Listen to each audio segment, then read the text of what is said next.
Kominfo, Komunikasi, Media, dan Informasi, hadir dan menyapa sebagai departemen dari Himamia, Himpunan Mahasiswa Kimia Fakultas Matematika Ilmu Pengetahuan Alam Universitas 11 Maret. Menyerukan, siapkan dirimu pada zona nyaman untuk menerima berbagai informasi bermanfaat dan menjalin komunikasi antar Sobat Kemis. Salam Kominfo. Halo semuanya, Assalamualaikum warahmatullahi wabarakatuh. Waalaikumsalam warahmatullahi wabarakatuh. Halo Sobat Kemis, balik lagi bareng kami di podcast Mama Mia, Malam Minggu Himamia. Nah, seperti biasanya nih, di Sabtu malam ini kami hadir untuk menemani malam minggu Sobat Kemis di rumah, terutama buat Sobat Kemis yang lagi jomblo alias nggak ada pacar kan? Aduh, tega banget sih, Sas. Gini sih, lebih tepatnya itu bagi Sobat Kemis yang mungkin minggu ini atau akhir-akhir ini tuh lagi padet gitu loh. Iya, bukan kayak gitu, Sas. Mungkin banyak nih mahasiswa yang minggu-minggu ini tuh lagi pada sibuk gitu dari praktikum, terus organisasi, kan capek ya. Terus daripada galau, daripada stres, lebih baik kita dengerin podcast nih. Terutama nih podcast kita kali ini bakal ada gestar yang menarik banget tentunya. Wah, kalau di minggu lalu, kalau nggak salah ada Ketua Umum Himamia ya gue starnya. Nah, buat malam ini siapa sih gue starnya? Siapa ya? Tapi bentar deh, gimana kalau kita ngenalin diri dulu? Kan biar lebih akrab gitu. Bener banget, karena sesuai kata pepatah ya, tak kenal maka tak sayang. Maka dari itu, kenalin, aku Saski. Aku Kosrul. Dan aku Citra, selaku mahasiswi kimia angkatan 2020. Nah, karena tadi kita udah kenalan, semoga kita bisa saling sayang ya. Aduh, mulai lagi nih Saski. Nah, semoga Sobat Kemis yang lagi dengerin di rumah dalam keadaan sehat juga dan baik-baik ya. Amin. By the way, tadi kan kita udah bahas-bahas tentang gestar kan ya. Siapa sih gestar malam minggu? Aku hitung dulu kali ya, biar kita sapanya bareng-bareng nih, biar lebih semangat lagi gitu, oke? Boleh. 3, selamat datang Mbak Nura. Selamat datang Mbak Nura. Halo Mbak Nura. Halo teman-teman semua, selamat malam. Terima kasih udah ngundang aku di acara ini. Salam kenal semuanya.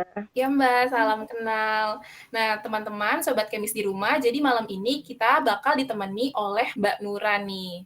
Sekali lagi dong Mbak, perkenalan lagi nama lengkap, angkatan, biar jauh lebih kenal gitu. Oke, terima kasih. Nama aku Nurani Alawiyah, biasa dipanggil Nura, asal aku dari Sukabumi. Terus juga aku prodi kimia angkatan 2018. Kayaknya baru kemarin banget ini masuk kuliah, sekarang udah semester 7 aja, ya Allah cepet banget.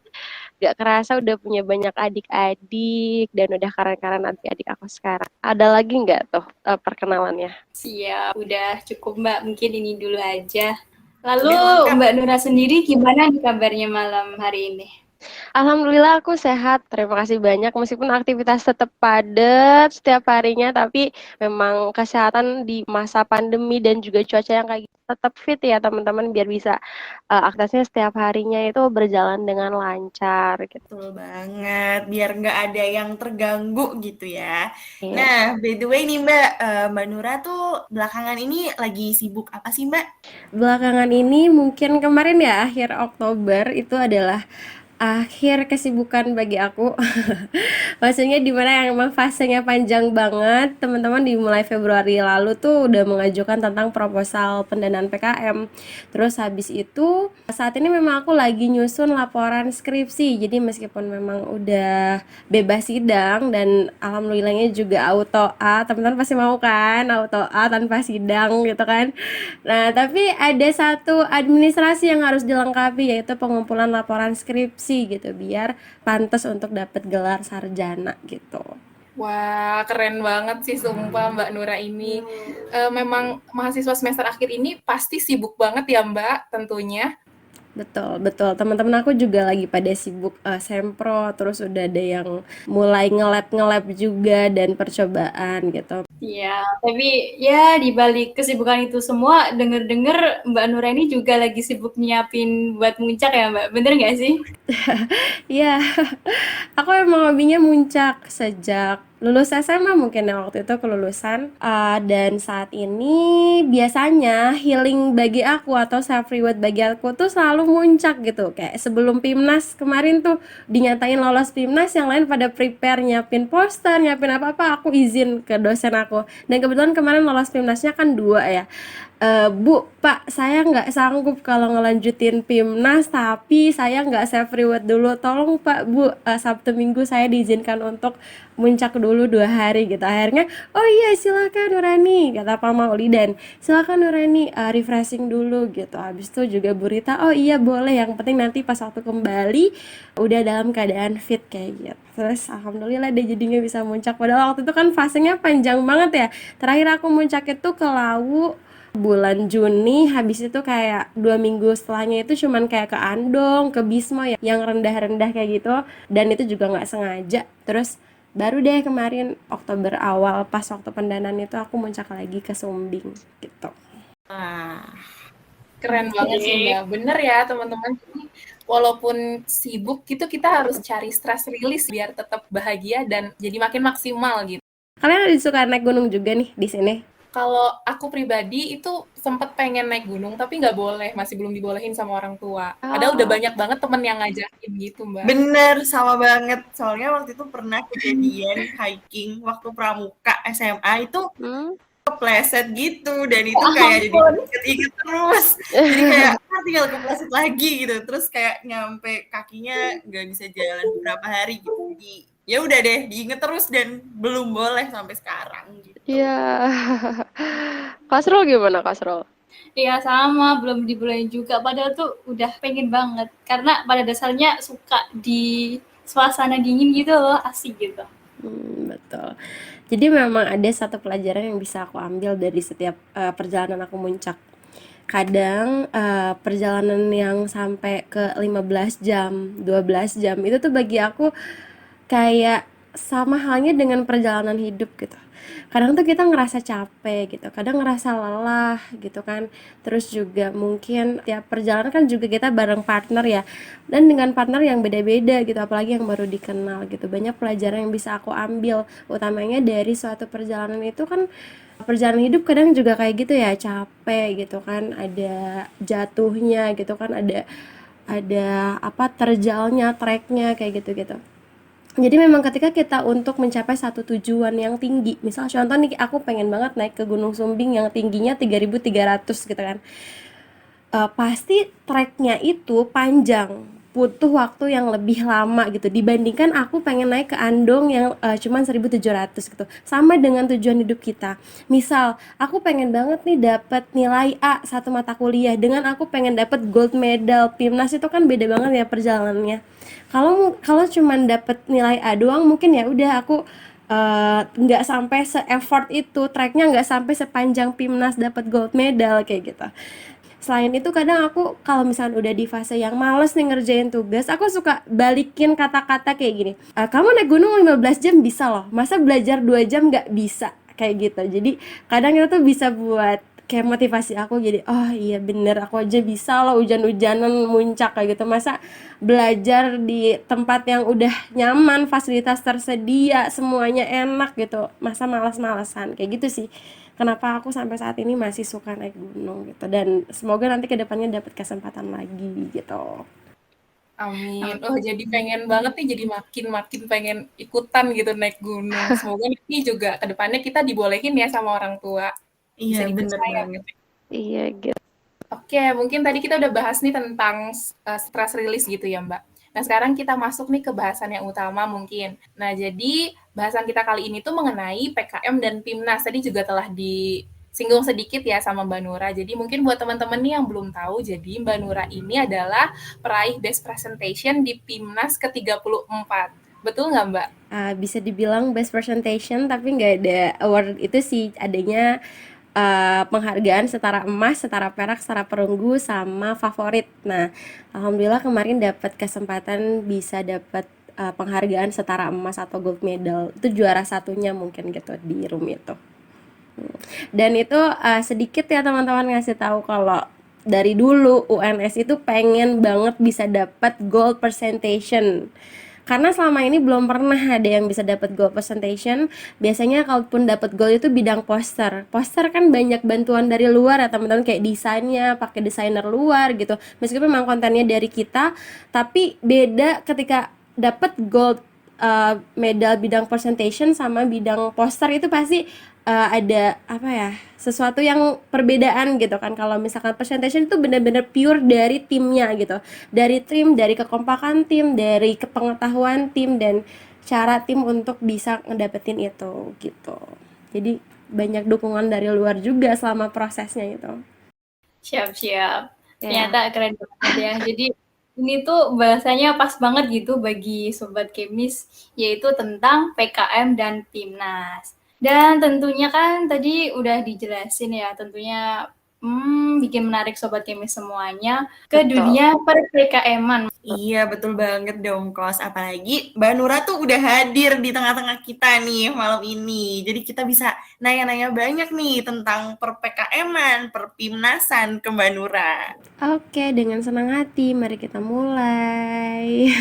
Iya, tentunya aku juga pribadi yang merasa bangga gitu di ajang yang sebergengsi ini gitu, di PIMNAS salah satu dari mahasiswa UNS gitu menang gold medalnya, dan ini adalah kakak tingkat kita sendiri gitu di kimia, yaitu Mbak Nura seperti itu. Jadi bangga juga sih bisa ngobrol-ngobrol bareng sama Mbak Nura kali ini. Mungkin Mbak Nura bisa nggak Mbak, keseruan di balik kemenangan itu kayak gimana sih Mbak, dan perjuangannya gitu? Oke, jadi memang kalau keseruan ya, seru banget alhamdulillah. Jadi tim aku tuh dua-duanya yang lolos PIMNAS memang orang-orangnya pada asik gitu kan ya.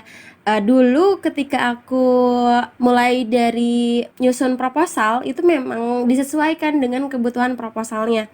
Jadi gini, contoh ada satu judul, misal aku yang satu kan bikin pelapis antivirus untuk COVID gitu kan, dimana COVID adalah penyakit yang saat ini masih menjadi pandemi gitu kan, masih menjadi pandemi, dan memang sangat dibutuhkan hal itu, sangat dibutuhkan inovasi untuk gimana caranya pencegahan COVID. Nah, waktu itu untuk bisa bikin satu atau tujuan aku tercapai dari judul tersebut, akhirnya aku ajak anak kedokteran sama kakak tingkat aku itu, Mbak Jessica sama Yakin gitu, terus di sebelah gitu, karena sebelah kan yang dapat gold medal itu tentang plester berbasis hidrogel tapi khusus untuk diabetes, dimana diabetes kan juga sangat erat kaitannya dengan bidang kesehatan, terus habis itu juga formulasi obat dan lain sebagainya. Akhirnya waktu itu disusun bersama dengan anak-anak dari tim farmasi. Nah, jadi untuk teman-teman juga sebelumnya, penentuan tim itu menjadi dasar awal kita bisa dapat maju atau layak atau enggaknya masuk ke PIMNAS gitu. Pertama kali karena memang ketika kita mulai menyusun proposal dengan pembagian di bidangnya masing-masing yang sesuai, itu bisa mempermudah prosesnya nanti gitu. Dengan pembagian kayak gitu juga bisa mempermudah, tanggung jawabnya udah dipegang sama setiap orang masing-masing. Makanya nanti ketika kita mau mulai untuk menyusun satu proposal itu dipastikan dari bidang yang berbeda-beda, yang memang mereka itu cukup bisa andil di PKM-nya itu dan sesuai dengan bidangnya. Jadi mereka paham dan mengerti kayak gitu pembagiannya masing-masing. Terus habis itu seru banget, apalagi pas waktu udah dapet gold medal, karena waktu itu kan kita berkumpul di UNS. Jadi kayak karena nggak bisa offline ke USU, akhirnya dibuatlah offline skala UNS gitu. Jadi kita nobar bareng waktu itu. Sebenarnya bagi aku nano sih rasanya. Seneng ya seneng lah fase gitu, tapi juga sedih gitu, karena satu tim bisa gold, satu tim enggak dapat apa-apa gitu, bahkan favorit pun enggak, perunggu pun enggak. Jadi kayak rasanya gimana ya, setengah-setengah mungkin ya, kayak setengah terbang, setengahnya tuh dijatuhin, kayak gimana sih, belum bisa kembali utuh gitu. Akhirnya pas waktu itu aku ya udah oke, aku seneng, aku bahagia, tapi aku nggak yang kayak gimana banget, sampai akhirnya aku ditelepon mama waktu itu. Mas mama bilang, selamat udah dapat gold medal gitu. Habis itu tapi cuma dapat satu mah, aku bilang yang satu nggak dapet, dengan perasaan yang sedih gitu kan. Habis mama bilang nggak apa-apa, katanya satu aja, kalau kamu dua nanti yang lain nggak kebagian gitu. Akhirnya aku nangis dong di situ, kayak Iya berarti memang selama ini aku masih, apa ya, serakah mungkin ya gitu, pengen dapet semuanya gitu. Tapi aku rasa ketika PIMNAS itu memang, dua-duanya memang udah melakukan effort yang lebih gitu untuk bisa dapet, itu udah layak banget, udah dua-duanya juga unggul, bahkan nilainya juga waktu di internal dia tinggi-tinggi semua gitu, sampai mencapai batas maksimum, bahkan tertinggi di UNS. Jadi semua usahanya tuh udah dikerahkan ke sana gitu. Emang kalau misalkan hasil ya balik lagi ke jurinya masing-masing dan juga takdir dari Allah gitu kan. Apalagi peran dosen itu penting bagi aku, bagi tim juga. Memang ada Bu Rita, ada Pak Maulidan, beliau semua itu sangat-sangat mengayomi kita gitu. Apapun yang kita butuhkan, mereka kasih. Emang butuhnya apa sih, Mbak Nura? Butuh banget. Biasanya kita butuh di drill gitu kan, kayak butuh relasi-relasi mereka yang misal contoh aku pengen banget nih di drill. Di drill tuh kayak latihan bareng sama dosen sekaligus dokter ahli bedah. Terus ada tuh Bu Rita nyiapin buat kita, dosen di bidang kimia, Bu Rita nyiapin, dosen di bidang farmasi, beliau juga nyiapin, dan sampai di bidang seni sekalipun beliau menyiapkan gitu. Jadi pas waktu itu kita tuh udah sampai menyiapkan berbagai pertanyaan gitu, dan udah disiapkan gitu. Semua pertanyaannya itu memang di prepare gitu, dan sama di tim sebelah juga gitu. Mungkin memang takdirnya aja yang beda, tapi semoga abis ini bisa, apa ya, dapat hikmah dari yang nggak menang PIMNAS itu. Karena juga yang satunya itu di sebelah, alhamdulillah sekarang tuh kita lagi mengajukan untuk publikasi di jurnal internasional. Nah mudah-mudahan meskipun nggak lolos ke atau nggak menang medal, tapi bisa publikasinya bermanfaat untuk orang banyak kayak gitu. Dengernya jadi ikut apa ya, ikut semangat gitu, ikut serunya gitu Mbak ngedenger Iya bener, kayak cerita-ceritanya. kerasa nih, vibes-nya tuh kayak kerasa waktu pas Mbak Nura cerita gitu. Iya sama. Aku juga terkesima banget sama cerita dari Mbak Nura ini. Tapi bentar sih, aku mau menilik gitu dari awal nih Mbak. Soalnya aku tuh kepo banget sama yang namanya PKM ini. Nah, kalau Mbak Nura sendiri itu mulai PKM dari semester berapa sih Mbak? Lucu ya kalau lucu banget kalau misalkan bilang tentang PKM. Dulu tuh gini ya, jujur nih teman-teman, maba aku adalah maba yang ambis, tapi juga sekaligus maba yang merasa gagal karena lolos ke kimia. Dulu aku pengen banget jadi anak teknik, aku pengen banget jadi anak teknik geologi. Kenapa? Karena aku suka naik gunung, dan anak teknik geologi biasanya mainnya ke gunung. Terus habis sampai mengalihkan dari itu, aku pengen juga lolos ke teknik kimia. Jadi waktu itu teknik yang selalu aku kejar gitu. Mulai dari SNMPTN, SBMPTN, dan semuanya gagal. Bahkan aku masuk ke kimia aja jalur mandiri tapi pakai nilai SBMPTN waktu itu. Terus aku udah ngerasa gagal nih teman-teman, tapi masa sih harus nggak kuliah gitu kan?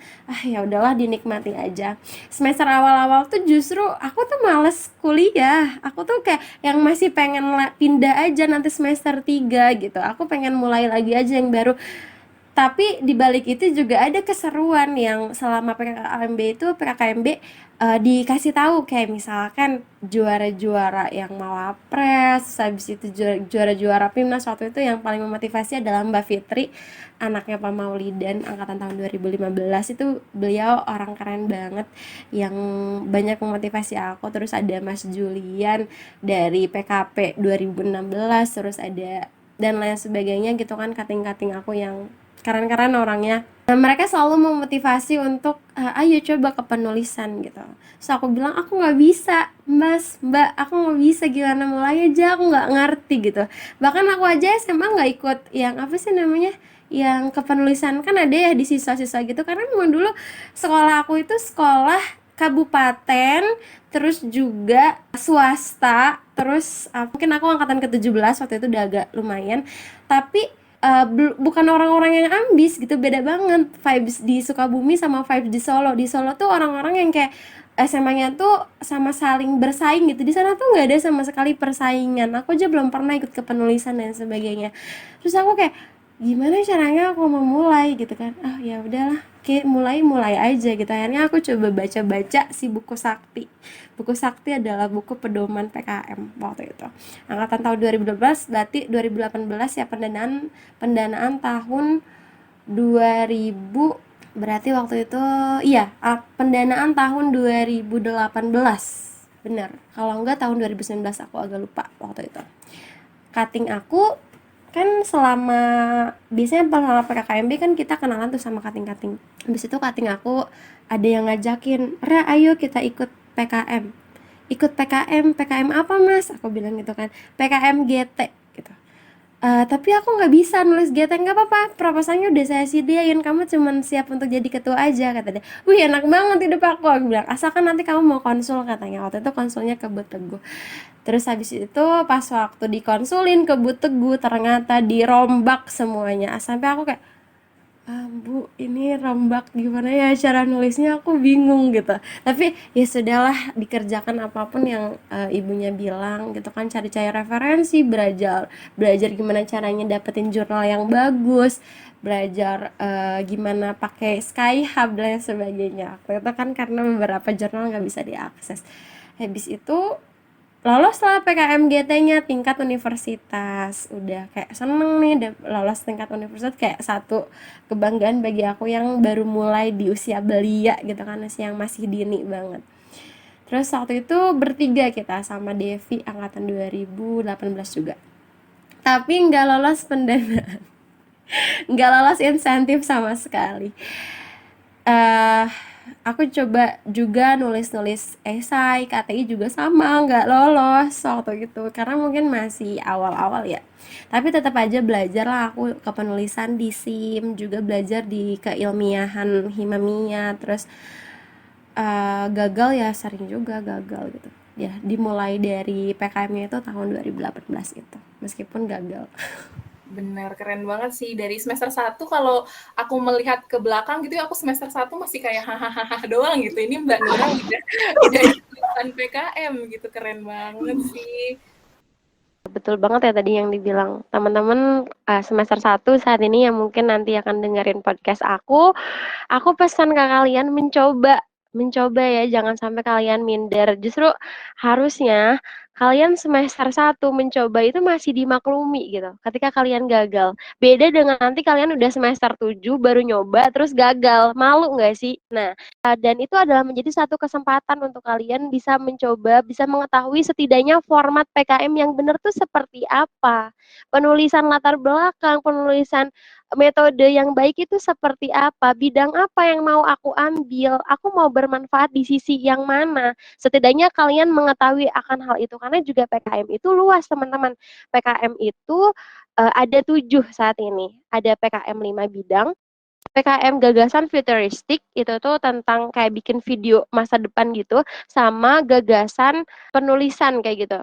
Karya ilmiah sepertinya. Karya ilmiah itu termasuk karya GT yang tadi aku bilang, PKM GT itu yang aku ikutin, sama artikel. Nah, karena saking luasnya itu, saking banyaknya skema PKM, untuk mau ngikut kemana aja tuh bingung kadang, kayak ini bedanya PKM ini sama PKM ini apa ya bedanya, kayak gitu.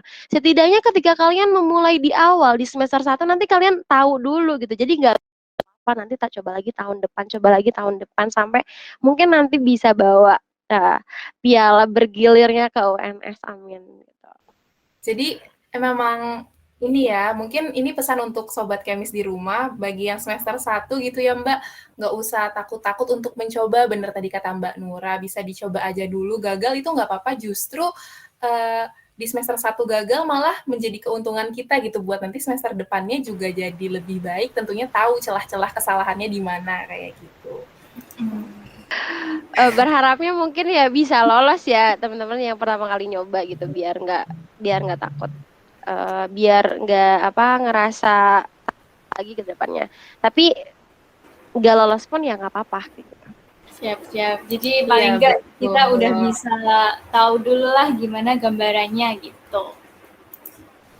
Nah, mungkin Mbak, tadi juga telah disinggung ya Mbak, masalah tim itu menjadi awalan yang paling penting gitu Mbak.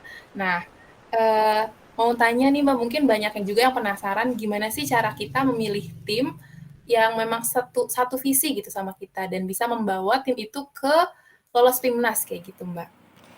Oke, untuk cari tim yang sampai bisa lolos timnas, sejujurnya aku juga masih bejo-bejoan sih teman-teman untuk satu tim itu. Tapi bisa kalian tanyain dulu dari awal. Kamu beneran enggak pengen ikut? Kamu beneran enggak pengen lolos PIMNAS gitu? Kalau misalkan kamu cuma pengen ikut-ikutan doang, alias nantinya malah ngerepotin atau numpang nama doang, lebih baik jangan gitu. Karena proses PIMNAS itu panjang dan perlu tim yang solid gitu. Nah, kalau aku sih nyaranin ya, paling menyarankan itu adalah cewek dengan timnya cewek-cewek lagi. Nah, karena apa? Karena biasanya kalau timnya cewek-cewek itu kita bisa nginep bareng gitu. Bisa nanti gantian nginep di kos si ini atau nginep di rumah si ini yang mungkin rumahnya di Solo. Kalau aku menyarankan biar bisa merekatkan timnya itu, timnya nanti cewek-cewek. Nah, terus juga yang cowok-cowok nyarinya cowok-cowok lagi gitu. Karena kalau misalkan apa ya, kan sulit ya kalau ngegabungin antara cewek sama cowok itu.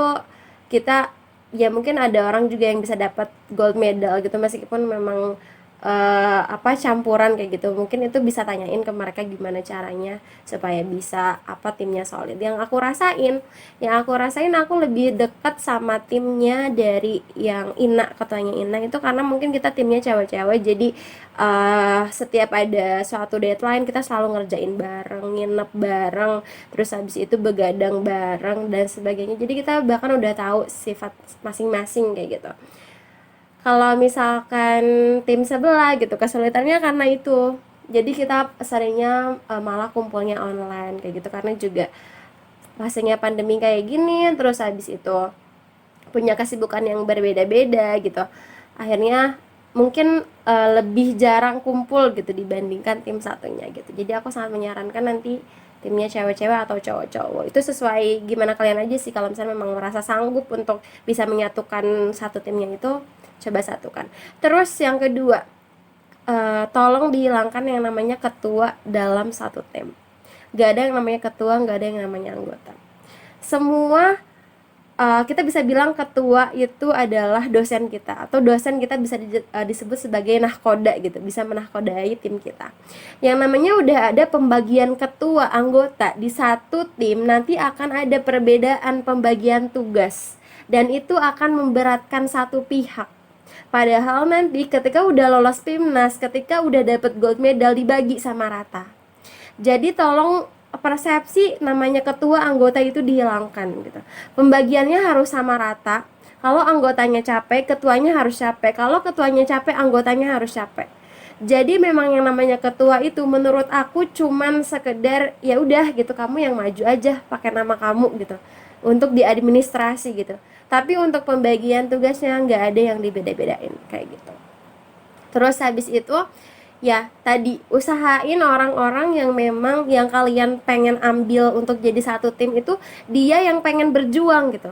Dia yang nggak mudah putus asa, dan sekalipun putus asa kamu atau teman-teman yang lainnya bisa angkat lagi dia, bisa nemenin lagi gitu, bisa narik lagi kayak gitu. Terus selain itu juga memang ya tadi seperti aku bilang bejo-bejoan gitu. Yang namanya tim kadang semangat di awal tapi nanti di pertengahan itu ada yang namanya capek, terus habis itu udah dapat masalah, udah kayak habis itu malas gitu. Nah, di sini kita harus bisa menurunkan ego masing-masing. Awal-awal mungkin seneng ya, kayak baru udah lolos pendanaan, alhamdulillah gitu. Perjalanannya panjang banget tuh 3 bulan. Lika-liku, tekanan dari UMS, tekanan dari dosen, juga banyak banget misalkan yang namanya permasalahan di laboratorium gitu kan. Apalagi kita udah berhubungan dengan orang banyak gitu, jadi emosinya kadang naik turun. Nah, di situ kita harus bisa mempertahankan emosi kita gitu. Kita harus tahu kapan kita mau marah, kapan kita harus bisa tahan amarah kita gitu. Dan setiap permasalahan usahain itu diomongin gitu sama timnya. Kalau misalkan ada aja yang ngomongin dari belakang atau habis itu nanti kedengeran sama satunya lagi, itu nanti bisa pecah, habis itu nanti bisa males-malesan. Nah, tim aku memang jujur, aku tipe orang yang pas waktu di tim itu suka nangis gitu. Aku suka nangis, aku suka kayak kesel gitu. Tapi aku bilang, aku kesel gitu, kamu tuh jangan kayak gini. Kalau misalnya emang pengen PIMNAS, tolonglah tunjukin rasa semangat kamu gitu. Contoh waktu itu sempat aku bales panjang banget chat aku, habis cuma dibales iya. langsung kayak celup, nggak bisa nih kalau kayak gini dilanjutin sampai PIMNAS, aku mundur aja rasanya kayak gitu. Kecuali kalau misalkan kamu mau berubah gitu, setidaknya kamu kasih emot kek atau apa kek dari ucapan aku yang panjang. Terus dia bilang aku juga capek sama sama semuanya capek gitu, tapi kita pengen dapet PIMNAS, pengen dapet gold medal gitu, makanya tolong egonya diturunin. Habis itu waktu itu alhamdulillah kita bisa kayak kumpul, habis itu ngobrol, ketawa-ketawa lagi, dan setiap berantem-berantemnya itu malah sekarang tuh kita jadi ketawa-ketawa gitu. Dulu siapa ada yang nangis guys, dulu ada yang marah guys, kayak gitu-gitu. Jadi kayak ya malah merekatkan gitu. Ya dulu ya kayak gitu sih, tim aku utamanya tim Ina dan apa ya, kita nyebutnya tim plaster gitu. Oh jadi pengen nangis kalau inget ke sana. Gitu. Jadi emang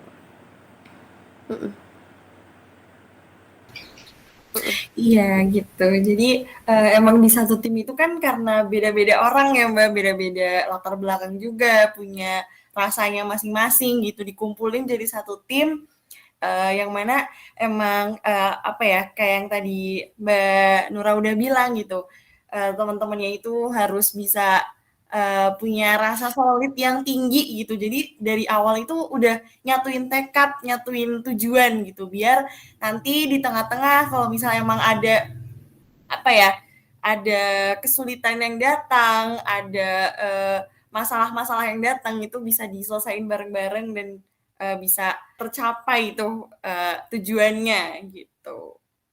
Gitu guys. Jadi catet dan juga kalau bisa besok kalau mau ikut dilakuin gitu ya. Oke, siap Mbak Zaski. Ini teman-teman yang dengerin di rumah, jangan lupa nih. Ini pesan-pesannya tuh, aduh, sangat berguna deh pokoknya kalau di diskusi itu. Oke deh, tadi kan udah bicara tentang tim ya. Jadi tim ini faktor yang sangat penting buat keberhasilan nantinya. Lalu misalnya udah kebentuk tim nih Mbak, lalu gimana sih cara gimana ya supaya pembagian cara kerja timnya itu bisa efektif? Mungkin Mbak Nura bisa memaparkan gitu. Oke. Untuk pembagian gimana sih caranya biar efektif? Kadang kan udah sesuai dengan bidangnya tadi tuh. Misal contohnya untuk bikin alat pemurni udara waktu itu. Aku bikin alat pemurni udara dengan sensor. Jadi waktu itu aku ngajak dari teknik elektro sama ngajak dari teknik mesin. Nah, nanti dibagi sesuai pembagian itu. Misal nih nanti yang bagian sensornya siapa, itu bertanggung jawab sepenuhnya tentang sensor itu gitu. Dari mulai pekerjaannya, tapi hanya bertanggung jawab ya, bukan mengerjakan.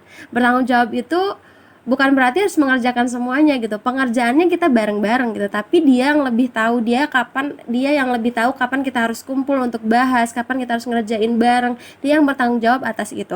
Terus habis itu dari teknik mesin, dia yang bikin alatnya, dia yang mendesain supaya alatnya itu mudah atau ringan dibawa kemana-mana. Terus habis itu juga sesuai dengan fungsinya gitu. Bahkan kalau bisa fungsinya dimaksimalin dari alat itu. Terus aku waktu itu dari kimia, meskipun aku ketua gitu, aku juga tetap dapat pekerjaan waktu itu. Pekerjaan aku menyiapkan namanya filter itu dari karbon aktif. Terus habis itu juga aku juga menyiapkan tentang reaksinya. Terus habis itu menyiapkan tentang bahan-bahan untuk bikin si karbon aktifnya dan sebagainya, dan juga memahami reaksi-reaksinya. Jadi memang pembagiannya tuh kalau lebih efektif seperti itu. Terus ada yang namanya tugas memang kadang nggak sesuai dengan pembagian itu. Ada mungkin teman kita yang waktu itu lagi sibuk, akhirnya pekerjaannya nggak kekejar atau ketinggalan. Jangan menunggu, bantuin sebisa apapun atau sesibuk apapun kalian. Kalau misalkan memang tujuannya untuk PIMNAS, jangan pernah merasa rugi atau untung. Kalau udah nyampe di PIMNAS itu, udah sampai satu tim kayak gitu, kita harus saling bahu membahu gitu. Kita harus saling yang namanya saling melengkapi gitu. Ketika teman lain gak bisa, atau kita lagi luang, bantu teman lain kayak gitu. Jadi memang dalam prosesnya, meskipun pembagiannya udah seperti itu, kalau misalkan udah nggak sesuai sama deadline, udah nggak sesuai sama timeline, dibantu, gak apa-apa kita yang ngerjain, jangan sampai perhitungan kayak gitu. kalau nggak salah Mbak Nura ambilnya PKMRE ya Mbak? Betul. Oke, kalau boleh tahu alasannya apa sih Mbak? Terus mungkin Sobat Kemis ada yang belum paham juga nih sama PKMRE itu apa. Jadi mungkin Mbak Nura ya bisa gitu cerita lagi. Oke, jadi memang PKM-nya kan banyak ya bidangnya seperti aku udah bilang. Tapi yang paling aku suka itu adalah PKM 5 bidang. Meskipun memang nanti PKM GFK, PKM AI juga PKM karya tulis itu juga dia ketemu juga di PIMNAS. Tapi aku rasa PKM 5 bidang ini prosesnya benar-benar kerasa gitu, kayak luringnya ada, daringnya ada gitu. Kalau misalkan GFK itu biasanya kan aku jelasin tentang yang itu baru sih. GFK itu kayak bikin video gitu kan, udah bisa dibayangin dong pekerjaannya seperti apa.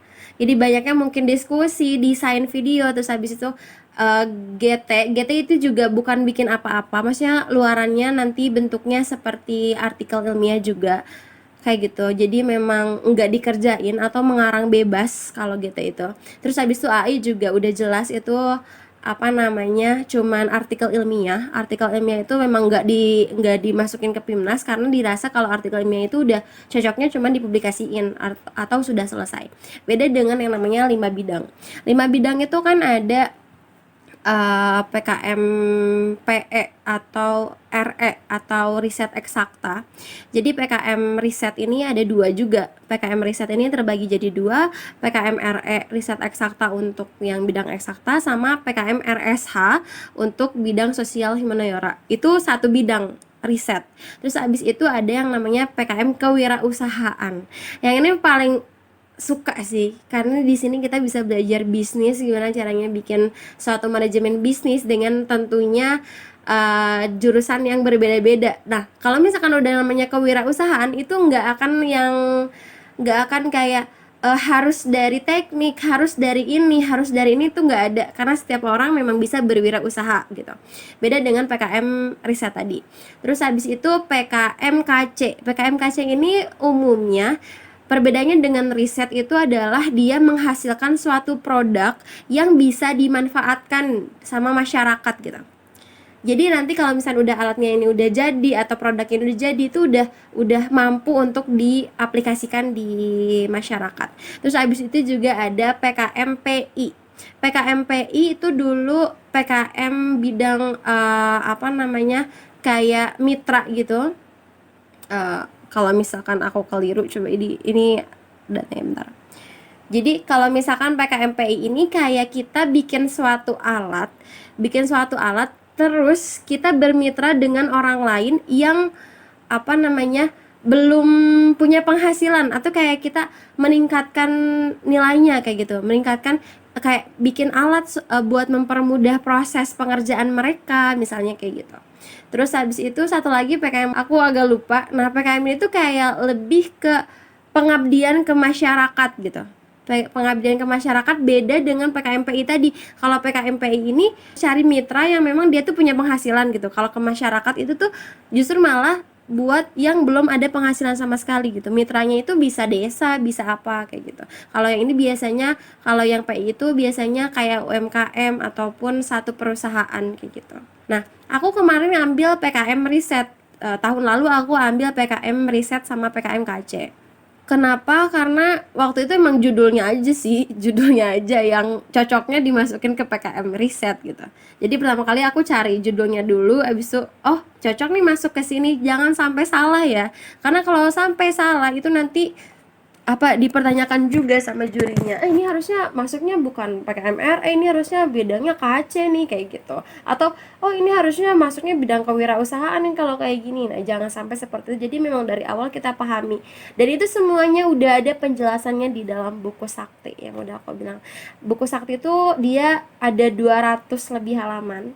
Kalau kalian malas ya, sama saya juga malas kadang untuk membacanya, tapi rasa malas itu kalau misalkan memang ada motivasi intrinsik itu nggak akan jadi malas gitu, karena memang jadi kebutuhan juga. Semua ketentuan kepenulisan mulai dari PKM, pendanaan, PKP 2, habis itu juga apa aja yang dikumpulin dan PIMNAS, itu semuanya udah ada di buku sakti. Iya, dan kebetulan ini saya juga cek kayaknya memang kebanyakan di FMIPA itu ngambilnya PKMRE ya Mbak, karena berhubungan tentang saintis gitu, jadi riset eksakta mungkin seperti itu ya Mbak, Betul. kebanyakannya. Wah, ternyata PKMR emang keren banget ya Mbak ya. Nah, ngomong-ngomong nih Mbak, dalam mengambil judul gitu, dalam membuat suatu judul, ada nggak sih Mbak dasar pemilihan judul itu kayak gimana sih Mbak bagusnya gitu? Atau enggak ada nggak tips dari Mbak Nura untuk menentukan suatu judul yang baik itu kayak gimana gitu Mbak? Oke, langsung aku jawab nih ya. Jadi betul banget yang tadi udah dibilang kalau misalkan PKMRA itu paling banyak digandrungin teman-teman. Jadi PKMRA itu untuk riset eksakta aja dia kemarin 210 tim yang maju ke PIMNAS. Dia punya 10 kelas di bidang hanya di bidang PKM riset doang. Sedangkan PKM RSH itu kalau nggak salah cuma 2, PKM GT cuma 1, PKM AI cuma 1 kayak gitu. Itu paling banyak banget gitu karena mungkin apa ya banyak juga apalagi di bidang-bidang kayak kimia terus habis itu fisika yang kayak gitu-gitu kita kan berbasisnya riset ya apalagi yang murni-murni. Terus habis itu mungkin sebelum ke judul kita harusnya tahu dulu ide kali ya. Karena kalau udah judul itu pasti gampang sih, kalau udah judul tinggal ngikutin ketentuannya aja, misal harus 12 kata atau 20 kata gitu. Yang pastinya kalau judul PKM saat ini itu dia udah nggak ada yang namanya singkatan. Tahun lalu itu ada yang namanya singkatan, misal kayak tahun lalu aku bikin Pico Plus gitu. Pico Plus itu dari apa gitu ya singkatan kepanjangannya itu plaster ujungnya. Nah itu biasanya orang-orang kayak gitu. Nah tahun sekarang itu udah nggak boleh ada yang namanya singkatan. Jadi jelasin aja apa yang kamu mau buat di situ. Nanti kalau misalkan masalah produk namanya kamu tinggal jelasin di bagian latar belakang produk kamu seperti apa ataupun di bagian metode dan lain sebagainya. Nah, mungkin dimulai dari ide. Gimana caranya kita menyusun suatu ide atau menemukan suatu gagasan untuk bisa memulai PKM itu. Ada banyak cara. Pertama kali adalah kalian memang harus benar-benar update ya. Kalau misalkan anak-anak yang noob atau anak-anak yang nolep itu mereka nggak akan tahu yang namanya perkembangan gitu. Nggak ada yang tahu yang namanya kebutuhan saat ini di masyarakat seperti apa gitu. Kalau misalkan kita udah update, misalkan baca-baca berita, kebutuhannya seperti apa yang bisa kita kasih ke masyarakat itu pasti bisa dapetin satu gagasan yang baru. Contoh, pandemi kemarin aku bikin yang namanya pelapis antivirus. Terus Mbak Jessica waktu itu dia bikin kayak membran oksigenator untuk pasien COVID karena memang saat ini yang kita butuhkan atau yang masyarakat butuhkan itu adalah hal-hal yang dapat menanggulangi atau menyebabkan pandemi itu selesai atau apa ya bisa berkurangnya angka kematian akibat penyakit itu gitu. Nah, dengan kita mengetahui tentang kebutuhannya atau tentang urgensinya, kita akan bisa menghasilkan suatu ide gitu. Terus habis itu juga yang paling mudah, jadi memang aku biasanya kalau nggak baca berita itu baca artikel atau nonton berita atau ya sambil lihat-lihat IG gitu kita sambil menganalisis gitu. Ini emang kebutuhannya seperti apa gitu. Emang baca berita itu penting. Yang kedua adalah teknik yang namanya ATM, amati, tiru, modifikasi. Jadi PKM yang plester luka itu adalah PKM yang gagasannya itu ATM dari tahun sebelumnya. Jadi tahun sebelumnya aku juga udah bikin plester luka juga di bidang bikin plester luka. Tapi kalau itu dulu idenya karena aku pengen bikin satu produk yang bisa nyembuhin luka dengan cepat gitu kan. Terus habis itu waktu kecil aku sering diobatin kalau misalnya kayak jatuh dari motor atau jatuh dari sepeda atau kena pisau. Mama aku sering banget ngobatin aku pakai yang namanya tanaman jarak. Mungkin teman-teman di sini udah tahu ya kayak tanaman jarak atau Picoplas itu. Nah, tanaman jarak ini dia tuh bisa menyembuhkan luka gitu, tapi perih kalau dipakai gitu. Akhirnya aku coba cari-cari, oh ternyata udah pernah ada yang bikin plester gitu tentang plester tanaman jarak ini, tapi plesternya bentuknya seperti ini. Kita bikinlah suatu modifikasi dari apa, oh ternyata waktu itu pernah ada yang bikin hidrogel, gimana kalau ini kita kombinasikan dengan hidrogel kayak gitu. Nah tahun lalu seperti itu, terus tahun sekarang ini perbedaannya karena memang teknologi nano delivery system itu udah banyak digandrungi dan akhirnya kita modifikasi dan inovasi di situ. Plesternya kita ganti bahannya yang lebih melimpah, terus habis itu juga tujuannya untuk targetnya lebih spesifik lebih spesifik dan lebih banyak dibutuhkan gitu. Kalau misalkan luka biasanya kan memang dia akan tertutup sempurna meskipun nggak diobatin, beda dengan orang diabetes. Nah akhirnya karena urgensi tentang diabetes ini lebih tinggi dibandingkan orang biasa, akhirnya kita uh, fokusnya ke orang yang diabetes dan juga pakai teknik nano delivery system. Jadi proses pencarian idenya seperti itu gitu teman-teman. Iya, jadi nyari ide itu bisa dari mana aja ya Mbak, bisa dari artikel, bisa dari baca berita, bahkan tadi bisa lewat IG juga bisa gitu kita nyari-nyari ide kayak gitu. Dan ide juga bisa digunakan dari amati, tiru, dan modifikasi. Jadi Betul. mungkin buat teman-teman yang masih kebingungan mau nyari ide apa, mungkin bisa lihat nih, bisa cari-cari referensi di sekitar atau cari-cari masalah yang paling dekat dulu yang lagi happening apa kayak gitu ya Mbak. Betul. Bener, yang penting selalu update, selalu cari tahu apa sih yang emang lagi dibutuhin di saat-saat ini gitu. Nah, untuk selanjutnya nih Mbak nih, kalau boleh tahu nih Mbak, judul yang dipakai sama Mbak Nura bisa sampai tembus gold medal itu apa Mbak? Kalau misalnya aku hafal nih ya, Karena juga emang udah lumayan beberapa hari, jadi beberapa 1 bulan mungkin atau belum ya? kalau judul yang lolos gold medal itu namanya Plester nanoliposom kombinasi umbi bidara upas dan daun sirih merah untuk terapi luka diabetes. Ya, itu. Panjang banget ya Mbak ya. Jadi Jadi memang lagi udah lupa nih. Judulnya itu harus bisa menggambarkan apa yang kalian kerjain gitu. Jadi orang tuh udah baca judul kalian tuh udah, oh dia mau bikin plester. Mudah gitu, kalau itu mudah sih dimengerti ya. Satunya lagi ya aku mau kasih tau. Pelapis antivirus berbasis selulosa dari limbah tandan kosong kelapa sawit terdoping Ag+, sebagai alternatif pencegahan penyebaran COVID-19. Nah, itu semua orang masih belum paham aku mau bikin apa. Mulai dari Monef sampai kemarin Pimnas tuh kayak masih dipertanyakan gitu. Ini sebenarnya kalian mau bikin apa sih gitu. Ini sejenis semprot-semprot ke tangan kah? Atau ini bentuknya nanti ditempel di tembok kah? Kayak gitu. Jadi memang apa ya, itu belum terlalu apa sih di masyarakat tuh belum ini mau bikin apa sih sebenarnya gitu. Padahal kalau misalkan kita teliti gitu, kita tahu oh iya ini tuh bisa diaplikasikan sebagai apa kayak gitu. Nah, terus lanjut nih Mbak pertanyaannya. Ada nggak Mbak alasan dibalik kenapa ngambil judul itu gitu? Atau ada kisah nggak sih dibalik judul itu gitu Mbak? Pakai itu ya Mbak, karena panjang banget. Betul. Tapi memang kalau misalnya kalian baca di daftar yang lolos Pimnas itu semua judulnya panjang-panjang dan memang biasanya mereka tuh langsung menunjukkan kebermanfaatannya untuk apa, kayak tadi terapi luka diabetes, pencegahan penyebaran COVID-19 gitu kan, udah dijelasin kayak gitu. Jadi fokusnya memang udah ke sana gitu. Jadi judul tuh bisa menggambarkan keseluruhan dari apa ide kita. Terus abis itu ada nggak sih kisah gitu kan? Sebenarnya nggak ada juga sih kenapa panjang itu, karena kita kalau di Pimnas utamain memaksimalkan yang ada. Contoh maksimal 20 kata, ya udah maksimalin 20 kata gitu. Maksimal 10 halaman, ya udah maksimalin 10 halaman gitu. Karena kalau misalnya kalian dikasih 10 halaman tapi cuma pakai 9 halaman itu kayak yang kurang lah gitu di mata juri-juri, ini kayak nggak niat kayak gitu. Makanya memaksimalkan aja sih. Oh iya bener, oke Mbak. Terus yang namanya judul ini juga apa ya Mbak, krusial gitu ya Mbak, karena kan orang pertama kali tahu kita mau ngebawain tentang apa itu kan dilihat dari judulnya gitu ya Mbak. Jadi Betul.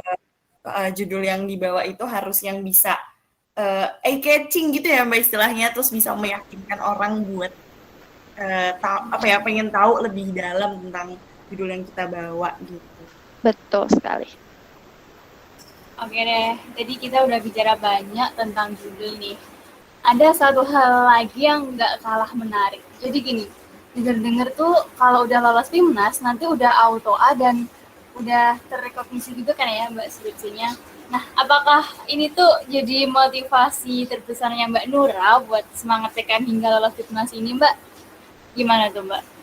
Oke, betul banget teman-teman. Karena kalau kalian tahu sidang itu sangat menakutkan. Sidang itu sangat menakutkan apalagi kalau kita lihat kan story-story kayak di TikTok, di IG ada juga yang kayak udah sidang habis itu dia harus mulai lagi dari awal kayak bahkan mungkin banyak mahasiswa yang udah selesai penelitiannya tapi takut untuk sidang. Banyak yang mereka menunda kayak setiap sidang karena itu adalah penentu dari setiap kayak kalian udah penelitian nih 4 bulan, 6 bulan, 1 tahun. Sidang itu menentukan nilai kalian itu dapat apa kayak gitu. Makanya aku sangat gimana ya kalau bisa janganlah gitu. Jadi dulu sebelum apa ya, aku cuman pengennya tuh bebas skripsi gitu. Yang penting aku bebas skripsi, yang penting aku lolos. Perjalanannya juga sempet yang kayak, aduh males banget, aduh capek banget. Tapi aku selalu mikir gini, anggap aja ini adalah skripsi kamu gitu. Karena kalau misalkan kamu udah skripsi di semester 8, apalagi udah kayak mepet-mepet ke hampir mau DO, kan banyak ya. Itu pasti akan tekanannya atau pressure-nya akan lebih susah lagi dibandingkan PIMNAS atau dibandingkan PKM ini. Kalau PKM ada dosen-dosen yang mau ngebantu gitu. Masih banyak teman-teman atau tim kita yang masih mau apa ya menyelesaikan tujuan kita gitu sampai ke visi atau misinya tuh tercapai gitu. Masih banyak banget dukungan dari universitas, masih banyak dukungan dari fakultas, dari prodi biar tujuan kita itu bisa tercapai beda dengan yang namanya skripsi atau sidang. Kalian harus mengerjakannya sendiri. Kalian harus menerima tekanan dari dosen, kalian harus menerima tekanan dari teman-teman yang sering menanyakan kalian kapan lulus. Nah itu kenapa menurut aku lolos PIMNAS adalah satu motivasi buat aku gitu. Ternyata memang kalau kita lolos PIMNAS itu bisa nggak usah skripsi gitu. Itu jadi motivasi juga sih buat kita jadi kayak tergugah banget nggak sih teman-teman? Kan enaknya kalau tanpa skripsi gitu. Cuman ya tetap kita harus berjuang juga nih untuk bisa berprestasi di PIMNAS kayak gitu. Ini menggiurkan banget sih memang. Ya Benar-benar kalau jadi Saski gimana nih Saski? Jadi makin pengen Iya, PTM nggak? iya bener jadi makin tertarik gitu dengar semua cerita dari Mbak Nura dan kayaknya emang asik walaupun pasti banyak pusingnya gitu. Tapi kalau dijalanin itu suatu apa ya pengalaman yang bagus dan emang sayang kalau misalnya nggak diikutin gitu karena kan kita punya kesempatan ya di kuliah ini gitu. Jadi kalau misal emang bisa dicoba, kenapa enggak gitu. Terus mungkin aku mau nambahin ya tentang apa yang namanya rekognisi ini. Kalian jangan takut meskipun nanti kalian mengerjakannya berempat. Nanti skripsinya buat siapa kalian jangan takut karena itu pasti akan dibagi berempat juga. Sejujurnya kalau skripsi itu tidak seperti yang kita bayangkan, tidak sulit seperti yang harus beratus-ratus lembar. Yang penting kalian bisa menciptakan suatu hal yang baru, bagaimana kalian bisa menuliskan gagasan itu dan menyampaikannya kayak gitu.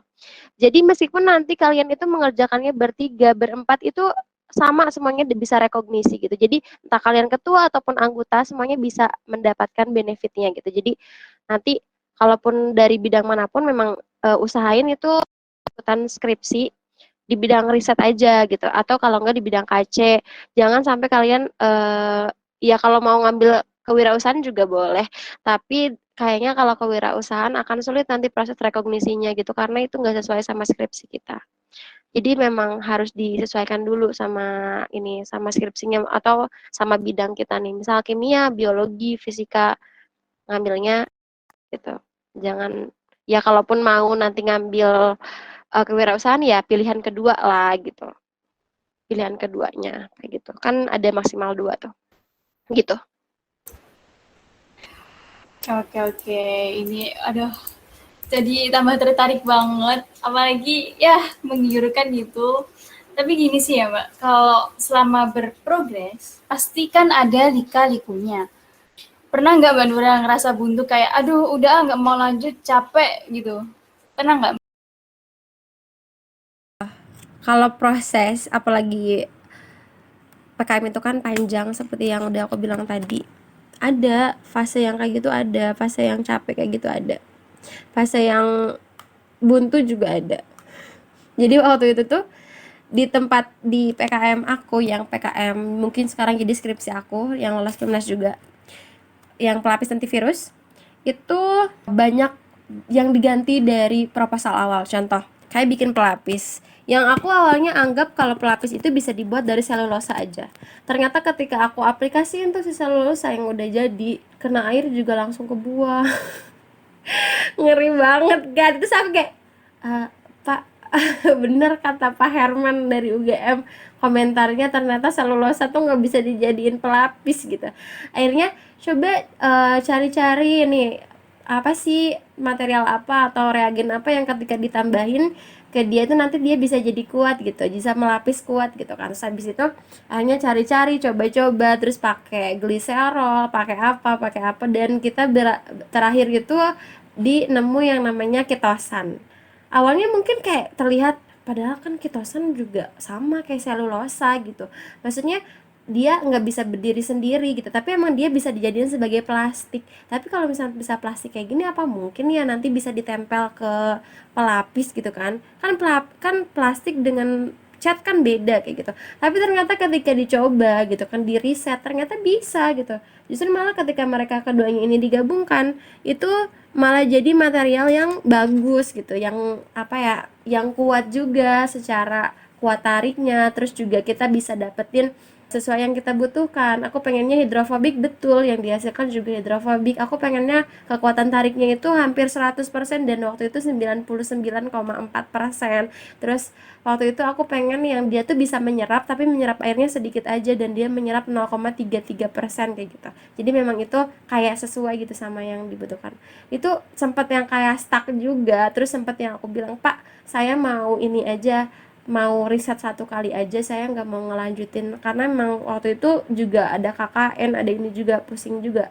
Habis itu Pak Mauldan bilang, nggak apa-apa sih Nura kalau misalkan mau kayak gitu, cuma nanti nilainya nggak begitu besar gitu. Kalau kayak gitu bisalah paling 5-6 gitu, maksudnya 500-600, jadi totalnya itu 700 nilainya. Kalau misalkan kamu mau tambahin riset kayak optimasi RSM, mungkin nanti akan nilainya lebih, bisalah 7 kayak gitu kan. Terus habis itu, ini RSM apalagi, ya Allah, belum pernah belajar statistika. Terus kayak aku aja nggak suka, aku aja statistika waktu itu dapat apa, kayak ya Allah Pak. Terus habis itu malah jadi satu yang tantangan buat aku gitu kan. Pak Mauliden udah bilang kayak gitu, terus iya Pak, saya coba Pak, saya yakin Pak pasti bisa. Habis itu aku coba tuh kan di Minitab, ternyata Minitab bukan yang dipengen sama Pak Mauliden. Akhirnya aku coba lagi aplikasi lain namanya Design Expert, sampai kayak semua itu aplikasi udah dicoba. Dan waktu pun aku nggak lolos PIMNAS, aku udah bilang kayak gini, maksudnya waktu udah monef nih, aku udah bilang, sekalipun aku nggak lolos PIMNAS gak apa-apa banget, karena di situ aku udah belajar gimana caranya optimasi, aku udah belajar ngedocking, aku udah belajar caranya ngebaca hasil dari pengujian. Itu udah kayak lebih dari cukup banget gitu. Bahkan waktu itu aja aku komputasi 6 bulan cuman bisa molekul air gitu. Ini 2 minggu aku bisa molekul protein gitu. Bahkan sampai ke target yang protein diabetesnya gitu. Jadi kayak ini udah lebih dari cukup banget gitu. Sekalipun aku nggak lolos PIMNAS, aku udah banyak ilmu yang bisa aku ambil. Ternyata lolos PIMNAS, pusing lagi lah aku di situ. Karena juga PIMNAS itu banyak tekanannya teman-teman, kayak harus bikin posternya harus seperti apa, presentasinya harus seperti apa, kayak gitu artikelnya luaran. Waktu itu cuma artikel doang sih, tapi artikelnya kalau bisa udah bagus, harus sama luaran tambahan kayak publikasi, conference, terus jurnal, bikin paten, kayak gitu. Itu kayak 1 bulan langsung kayak, oh my god, berjuang lagi, padahal aku kira udah selesai gitu, tapi alhamdulillah. Gitu. Jadi memang gak nyangka juga ya bisa langsung ke PIMNAS gitu, malahan awalnya itu jadi makin, wah harus nambah kerjaan nih, tapi ternyata di PIMNAS juga akhirnya bisa membawa gold medal kayak gitu. Nah dari tadi juga kita udah bahas nih dari awal, dari mulai Mbak Nura udah cerita mengenai gimana sih keseruan nanti di PIMNAS, terus udah diceritain gimana cara membentuk tim kayak gitu, terus juga pembuatan judul, terus juga tadi dijelaskan tentang PKM-RE, dan pastinya kita jadi nambah tahu ya, jadi nambah ada bayangan dan motivasi gitu, dan memotivasi kita untuk lebih semangat gitu kalau misalkan kita mau melakukan PKM nanti gitu. Gimana Kosrul, udah siap belum buat PKM nanti tahun depan? Aduh, harus siap. Yuk, Sas, gas nggak nih? Kasih dong ya. Harus Aduh, mulai. harus semangat, harus semangat. Oke deh, ini udah udah lama juga. Ini terakhir deh Mbak, sebagai penutup obrolan kita malam hari ini, boleh dong Mbak Nura memberikan closing statement untuk sobat-sobat Kemi supaya lebih tergugah semangat berprestasinya, terutama di PKM ini dong. Oke, silakan Mbak Nura. Oke, terima kasih udah tanya-tanya sampai itu, mudah-mudahan nanti bisa bermanfaat ya teman-teman semua. Mungkin memang kalau dibahas tentang PKM itu apa ya, sangat panjang banget gitu, bisa 7 hari 7 malam sepertinya kita membahas tentang PKM. Apalagi belum ini masuk ke penjurian dan sebagainya, terus juga belum analisis kenapa yang satu menang, yang satu malah nggak menang sama sekali. Itu kayak ya nantilah, mungkin lain kali, barangkali nanti kita punya kesempatan lagi untuk bisa ngobrol bareng. Juga detail-detailnya juga belum begitu detail.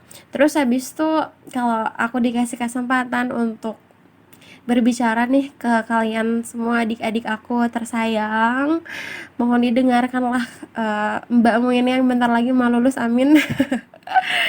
Aku ada sedikit pesan untuk kalian semua seperti ini. Jadi, kamu tidak perlu menjadi hebat untuk memulai sesuatu. Lakukan sekarang dan jangan pernah menunda, karena kesempatan mungkin tidak datang 2 kali. Segitu aja sih dari aku, mudah-mudahan bisa bermanfaat semua ilmunya, amin. Amin. Wah, keren banget ya Mbak Nura. Terima kasih banyak Mbak Nura malam ini udah mau meluangkan waktunya, udah mau ngobrol bareng, sharing-sharing bareng kami di sini. Dan juga kita nih teman-teman yang masih piyik gitu ya, jadi tahu nih celah-celah tentang PKM itu gimana gitu.